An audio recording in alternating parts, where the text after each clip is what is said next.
This is a 100-acre farm, 50 acres of vine. The rest is planted to various biodiverse crops, which we'll see as we go by.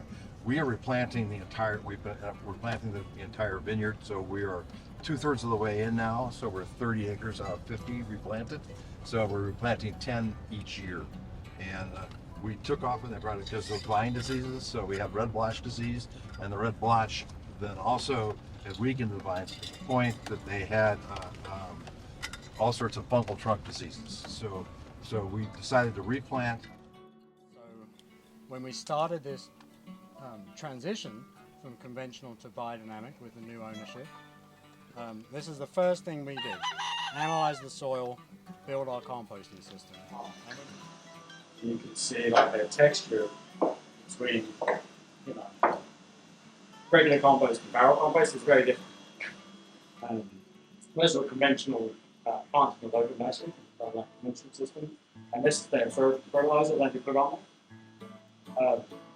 So you can see the difference between a biodynamic nutrition toolbox and then the conventional approach to farm fertility.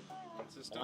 And then in your sort of the end of year 2, we start our no-till establishment. So the vineyard behind you has had a no-till crop established between the rows, not under the vines, but between the rows. And then this coming spring, so that'll be sort of the end of year 3, we'll start to establish a cover crop under the vines as well. And so after this year, these vines behind you will not be tilled again, and we'll just mow. We have a special. So they'll do the chickens now. The sheep and the chickens and the dogs will in the winter they're in the vineyard. So we don't raise them for meat or anything like that. Their job is to just basically eat food. That's it. So they'll eat the cover crop.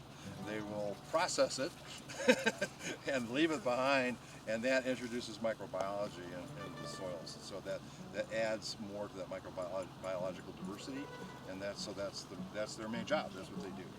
So. Well, I guess the advantage that wine has, as far as spreading the word, is that it's not such a perishable product. I can put it in a bottle and put the logo of ROC on the label and ship it almost anywhere in the world. Now, if you're growing wheat or radishes, things like that, it's pretty hard to do that. So right. I think wine has a unique role in this mission for building biodynamics and the ROC, and the fact that we can gain this type of attention. There's journalists like you that are interested in writing stories about it and then spreading the word, and that's for other agricultural products that's not really the case. So I think this is an important duty and role for wineries.